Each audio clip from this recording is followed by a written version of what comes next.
Ladies and gentlemen, brothers and sisters in Christ, welcome to a brand new chapter and the start of something that, to be honest, I should have begun quite a long time ago. You see the name, you see the logo, perhaps some of you have even seen this account on Twitter or on Instagram, and maybe you knew it was me, maybe you didn't know. As a matter of fact, probably for the majority of y'all, this is the first time you were ever seeing me or hearing my name. This video right here is going to be the first of two introductory videos going over my goals and my plans for this channel, for this brand, the Armenian Orthodox Nation brand, as you could call it. And the reason I am breaking it up into two different videos is because if I were to combine all of it, like just one massive brain dump of a video, it would absolutely be over an hour long, just podcast length, and I'm pretty sure the vast majority of y'all would not stick around for that. So I figured, instead of having just one massive introduction video, at least split it down the middle into slightly more manageable chunks for the audience to digest. So this video, part 1 of 2, is going to serve as the what video. Part 2 is going to serve as the why video. The reason why I call this the what video is because I want to sort of answer the questions of, what am I doing? What's the purpose of this channel and this brand? What are my plans? What type of content will be available here? Some of you might even be asking, what took me so long? If you know me from Twitter or something else. So naturally, I need to introduce myself and my story. My name is Grant Hillman. I am a layman in the Armenian Apostolic Church, obviously located in the United States of America, if you could not tell by the fact that I'm speaking only in English and not in Armenian, and I am of partial Armenian descent. Some of y'all might see my surname, Hillman, and think, are you actually Armenian? Like, that doesn't sound like an Armenian surname.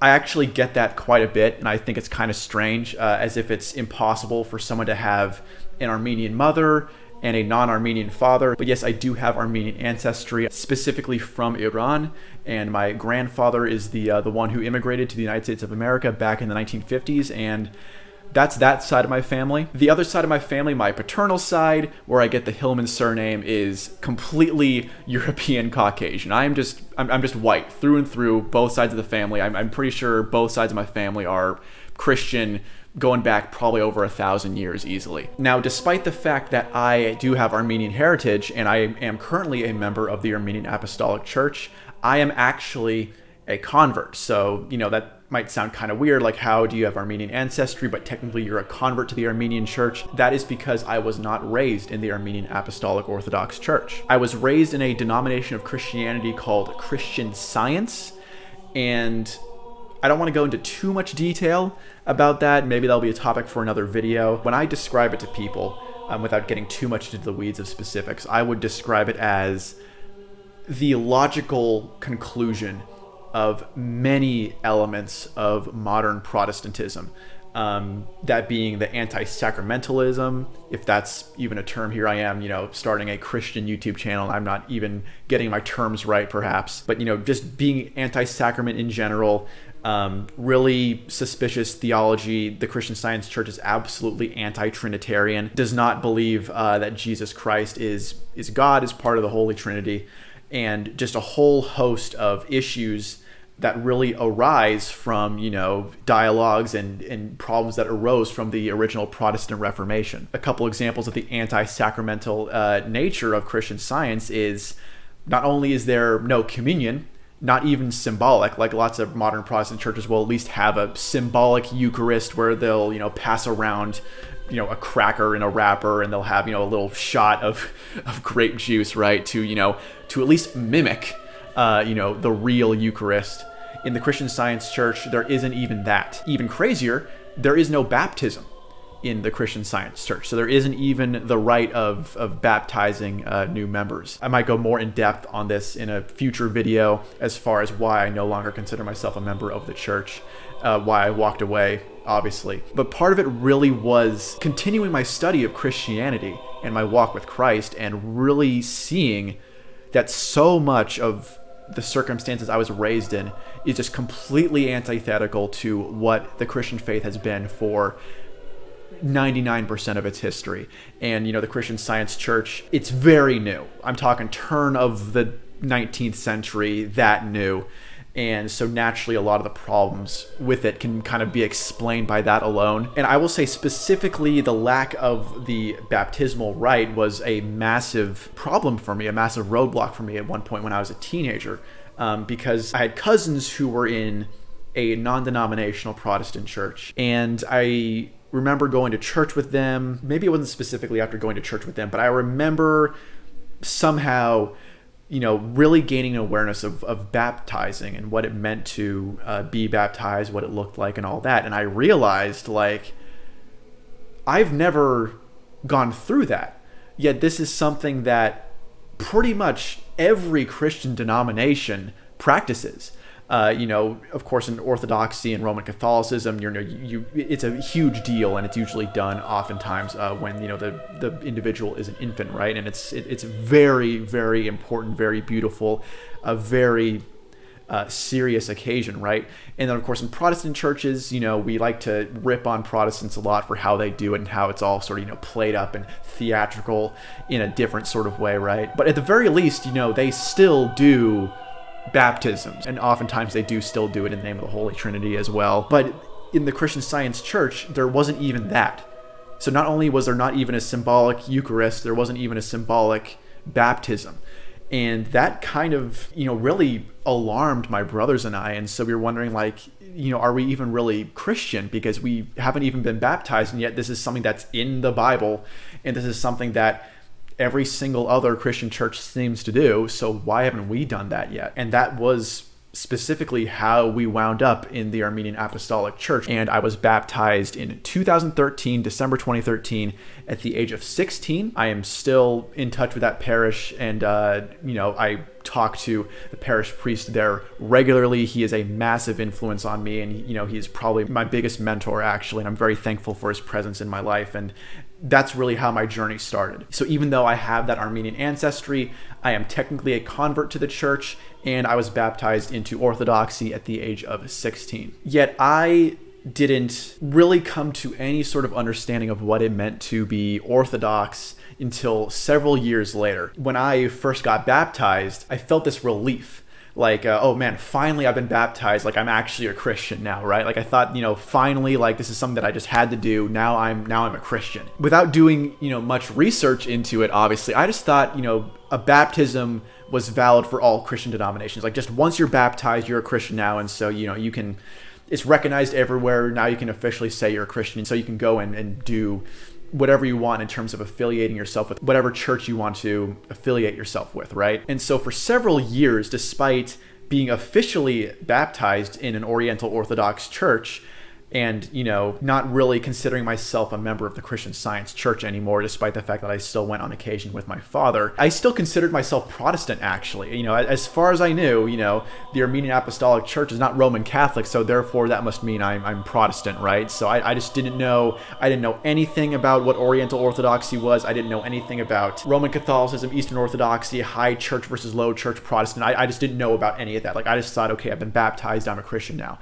And so I actually kind of got into an independent fundamental Baptist phase. Like, I got really into, the hardcore IFB preaching, the red hot preaching. I really got into that stuff for a while. And that kind of lasted, through my first couple of years of college. I tried to make friendships and joined various Bible study groups. I was even in a couple worship bands for a while. And so I, remained with one foot in, the low church Protestant world for quite a while. I really don't want to come across as uncharitable, especially because, for example, the Christian Science Church, like, at the end of the day, even though I think a lot of what that church preaches is heretical, that was where I learned about the Bible. That's where I learned about the Old and New Testament. That's where I learned about Jesus. That's where I learned about Saint Moses. That's where I learned about all of, the fundamental origins of what we believe. And in the same way, I can't lie to you and say that every experience I had in, a low Protestant church was negative or horrible,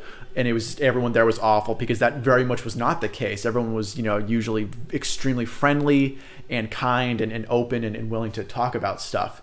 But it was my experience in this Christian heritage class my sophomore year specifically that completely reoriented the way I view Christian history. That was where I I actually was awakened. And I know how cringy it is when you ever hear someone say like, oh, I was awakened in my college class. But in this sense, I like actually was. I was like, whoa, there is this entire segment of Christian history that happened very close to the events of the Holy Bible, specifically the New Testament, and I have never heard of any of this stuff.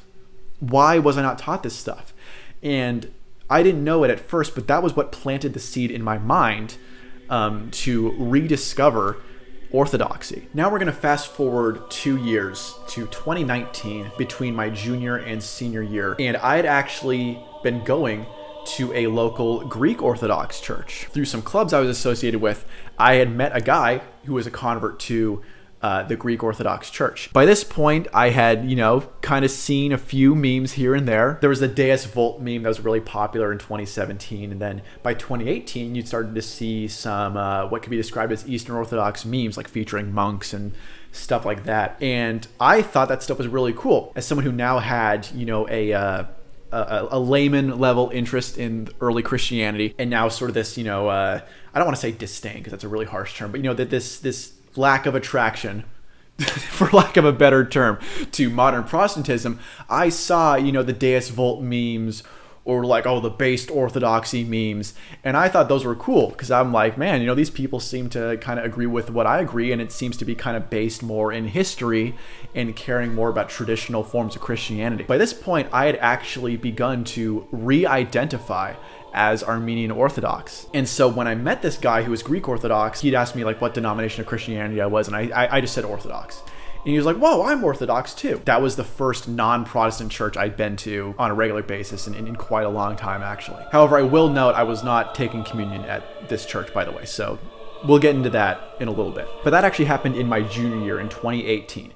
The reason why I said fast forward to 2019 was because that was when I started dipping my toes in the wonderful world of Christian Twitter. Simply followed some, Orthodox and Catholic accounts and started conversing with them, and I just called myself Armenian Orthodox. Suddenly, out of nowhere, I began getting bombarded by accounts identifying as Greek Orthodox, Russian Orthodox, and they began asking me, why do you reject Chalcedon?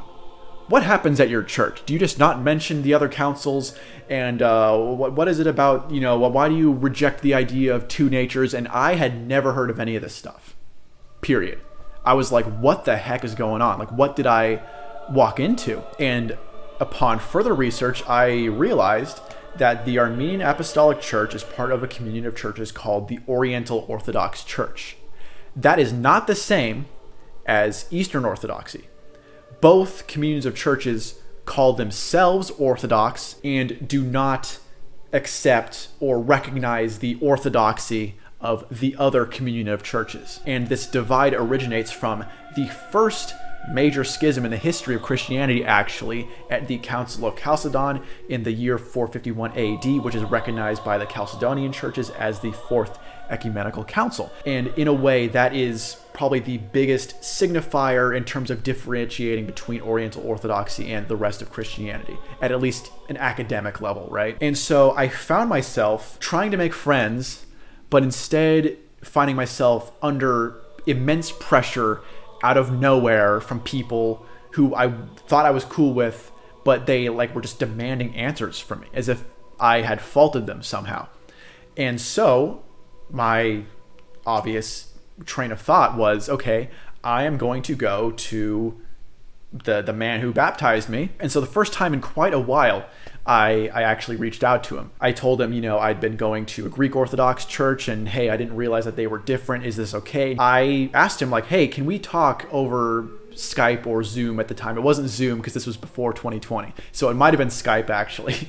But I asked him hey, can we video chat sometime? Because I have a lot of people online from Twitter specifically who are asking me questions about stuff that I have never even heard of. So what the heck is going on? So over the next couple of months, actually, I had several different video sessions with this Armenian apostolic priest, and I asked him everything. I said, hey, what the heck is with this Council of Chalcedon?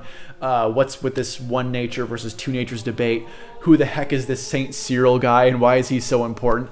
And I can only say was truly an act of God, that I was given incredible clarity and just completely satisfactory answers to all of my questions.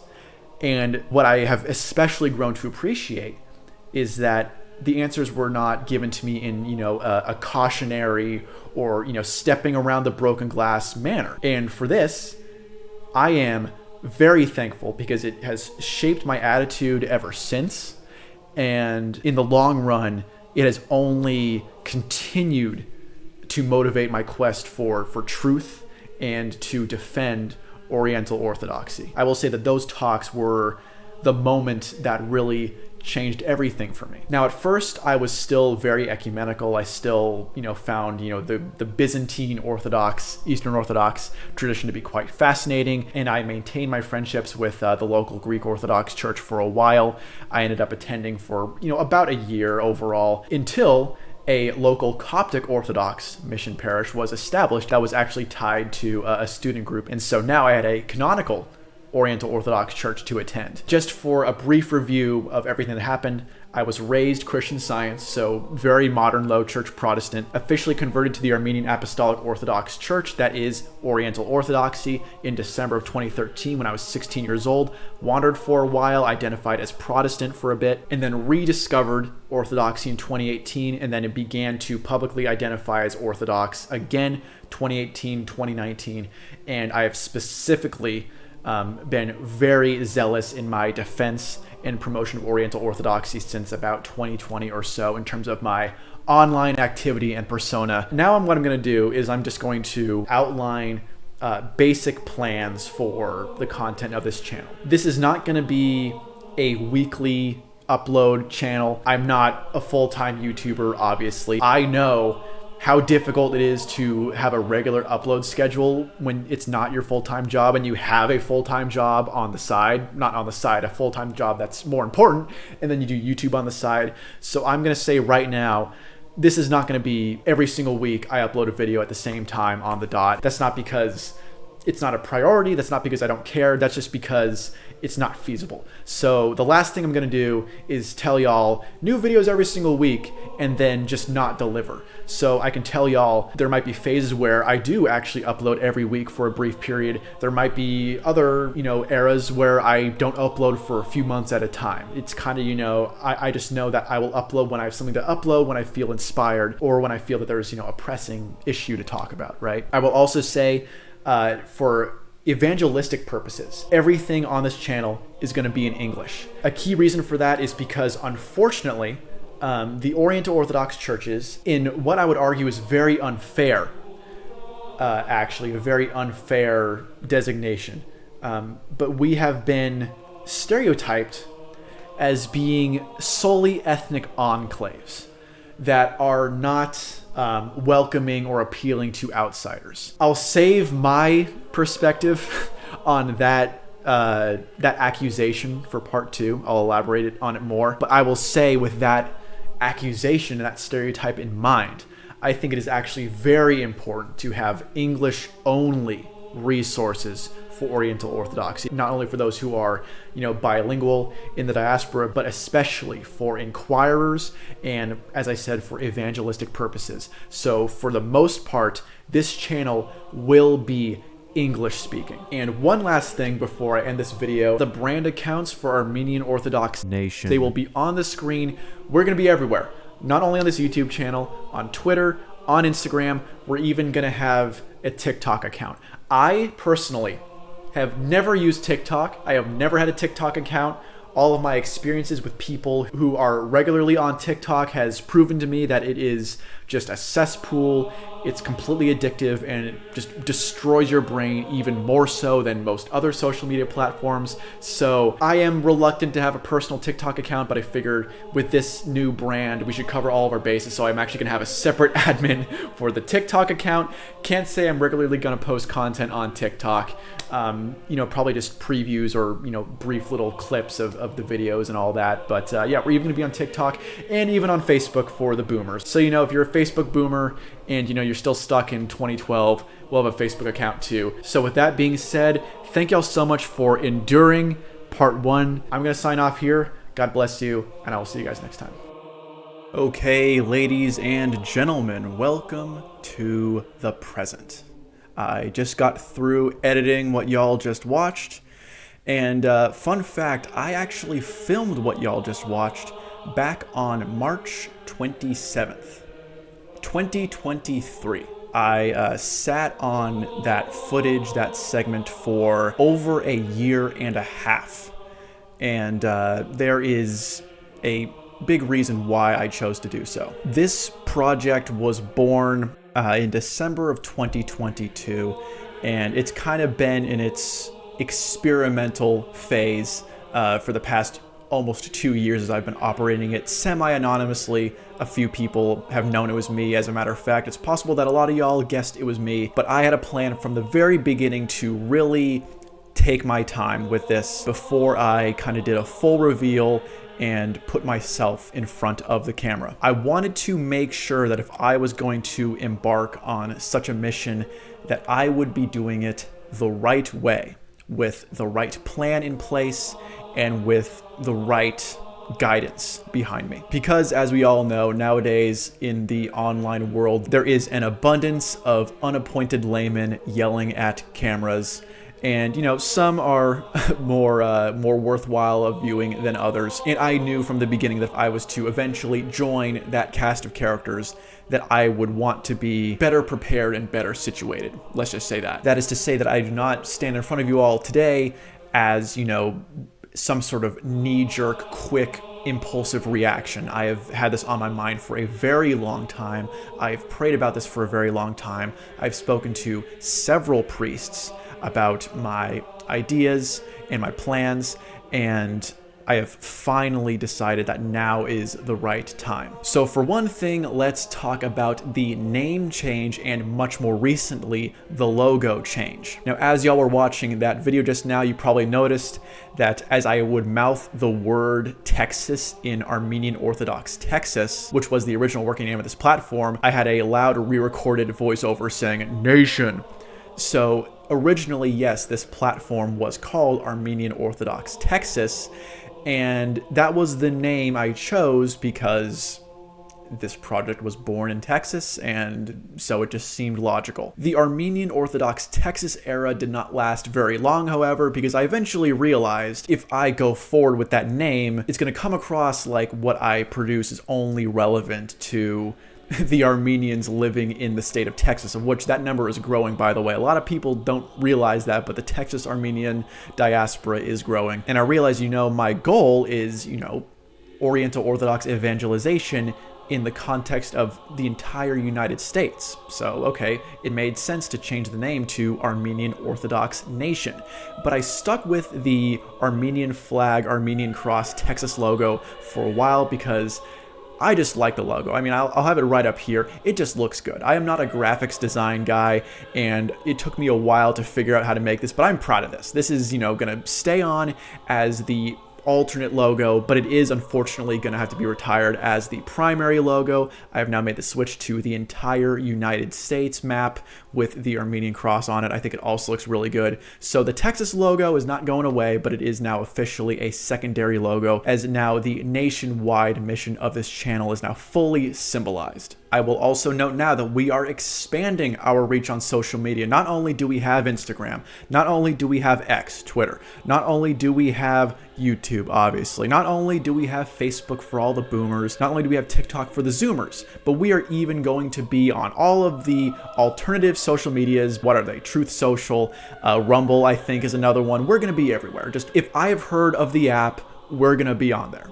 That's how it is. All the links will be below. I'm not going to promise super regular content posting on those other platforms. I'm not going to promise that those platforms will ever have exclusive content only available there. I'm just trying to cover all my bases. You should be able to find us on most major social media platforms. Now, with all that out of the way, I'm going to talk a little bit more now about some spiritual aspects of my plans with this platform and what my inspiration has really been as I've outlined everything, as I've discussed everything with the spiritual leaders in my life, and really how I think the mission should be carried out moving forward. So right now I'm going to mention two specific figures who are crucial in terms of, I guess, modeling the approach that I want to take with this channel. They've been big inspirations for me. The first of these two figures is Archbishop Hovsep Saragian, who holds the very special and unique distinction of being, according to records, the very first Armenian Apostolic Orthodox clergyman to set foot in the United States of America. He celebrated the very first Badarak on American soil, Badarak being the Armenian Divine Liturgy. And he was the impetus for the original Armenian churches in the United States of America being built.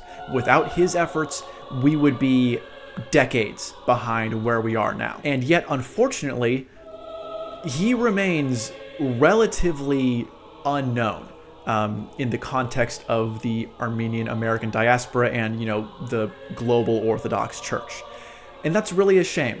It's really a shame. He was told by the Catholicos of all Armenians at the time, Crimean Heirig, go into this new country that you've never been in before. You don't speak their language, and it's up to you to navigate this new landscape with, the fledgling diaspora and Armenian population, and you have to establish the church there.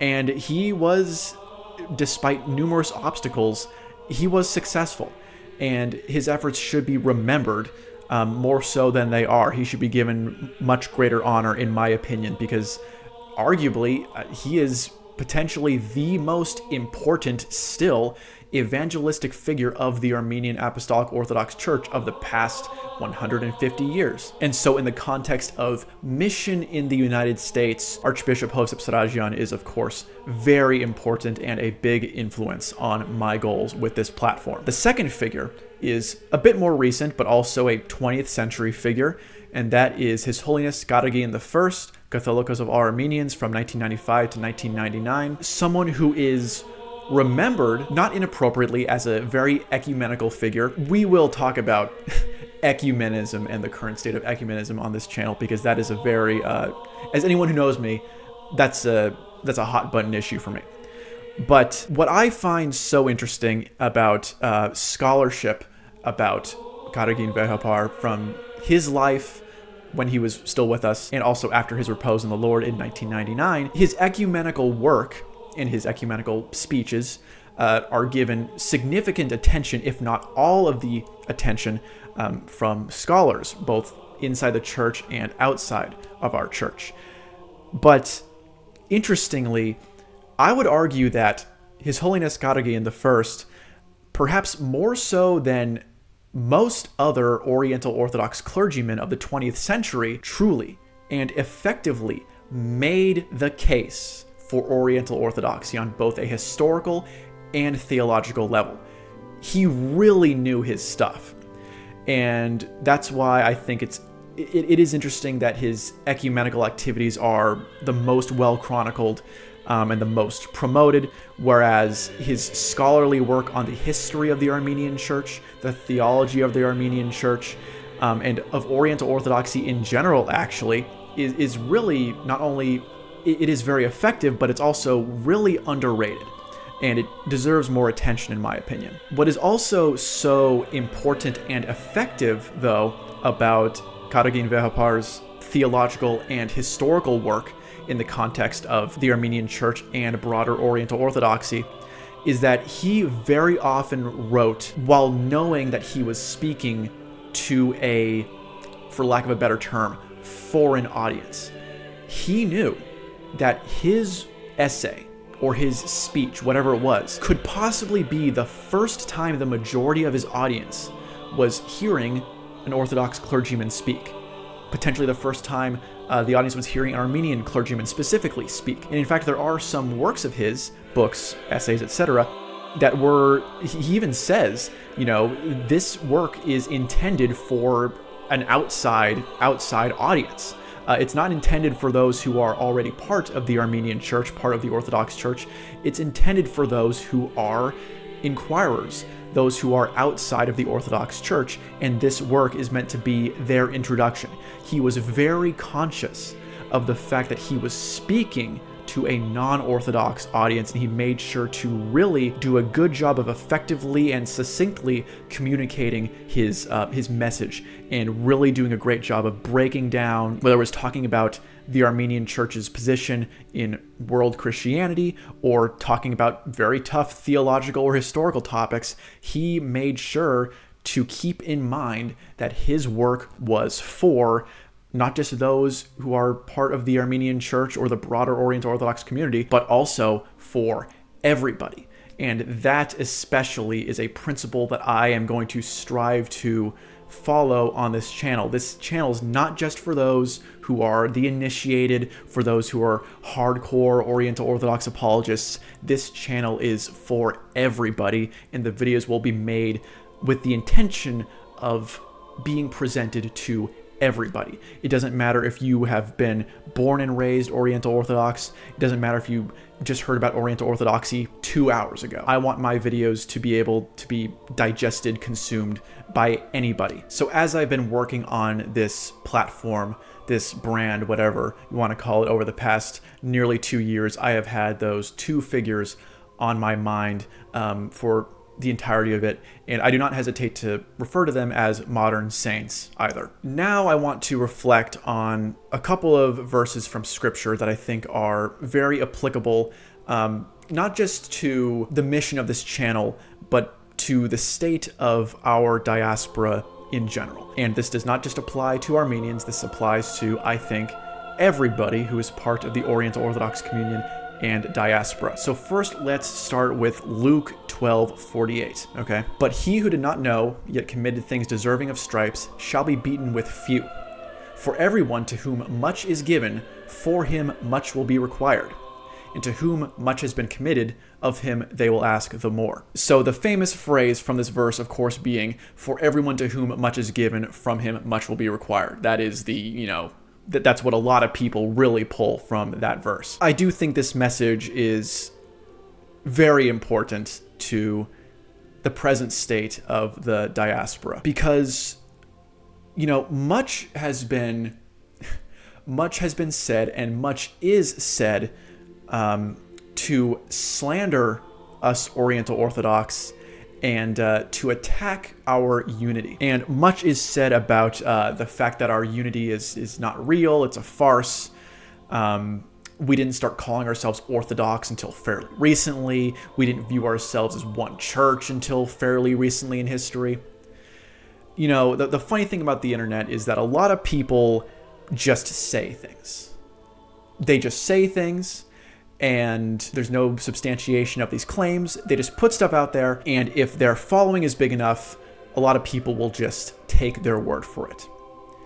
Such claims will be addressed on this channel. They've been addressed before by some very smart people, but we will amplify the efforts to stamp out these claims, for sure. One thing, though, aside from obviously doctrine, that we in the Oriental Orthodox Church have in common with one another is our history of persecution and martyrdom. Our church, in all reaches of the world, has suffered persecution. We have suffered doctrinal subversion.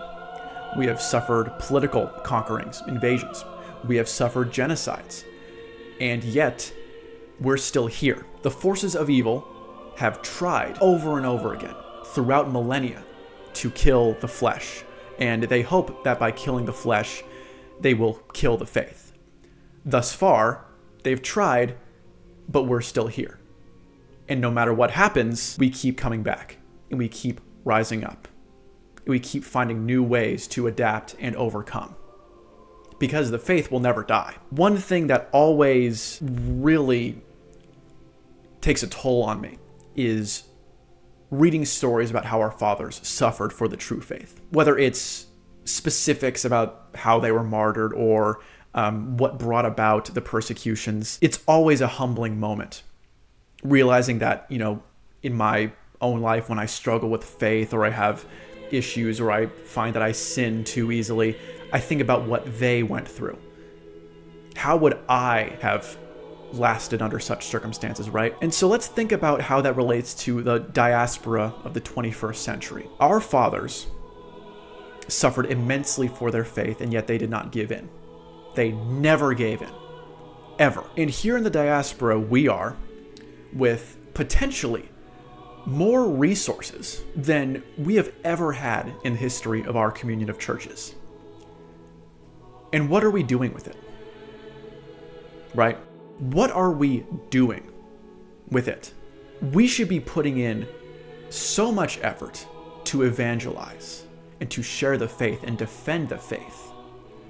And yet I would certainly say we are doing less than our fathers of millennia ago. Absolutely we are. How will God judge us for doing so little with so much? So let's think about that. Then let's look at 2 Corinthians 11 verses 3 and 4. St. Paul is speaking here. But I fear lest somehow as the serpent deceived Eve by his craftiness, so your minds may be corrupted from the simplicity that is in Christ. For if he who comes preaches another Jesus, whom we have not preached, or if you receive a different spirit which you have not received, or a different gospel which you have not accepted, you may well put up with it. So St. Paul, in more modern terms, is saying, you've given in too easily. You folded like clean sheets, right? Let's ruminate on that, okay? How much pressure were the fathers of our church under when they willingly put their necks to the swords to defend the faith, to uphold the faith? Have you given in too easily? Under no pressure, right? Relatively no pressure here in the diaspora. So think about that for a little bit. Our church throughout the centuries has been persecuted, beaten into submission, and killed in the flesh many, many times over throughout the centuries. And yet it continues to this day. Our fathers suffered so much, gave so much for our faith to preserve the faith. And we've survived to this day with the complete fullness of what Christ preached and the apostles kept. So what a shame. And what a pathetic end it would be for our church to die out in the age of the diaspora, not because of persecution as it was in the past, but because enough people simply stopped caring. Let's think about this as well. I ask for your prayers as I begin this next chapter of this endeavor. And thank you all for supporting up to this point so far. If you have, stay tuned for more. I will update y'all when I can. Simply put, thank y'all for watching, subscribing, all that. I'll see y'all next time. God bless you.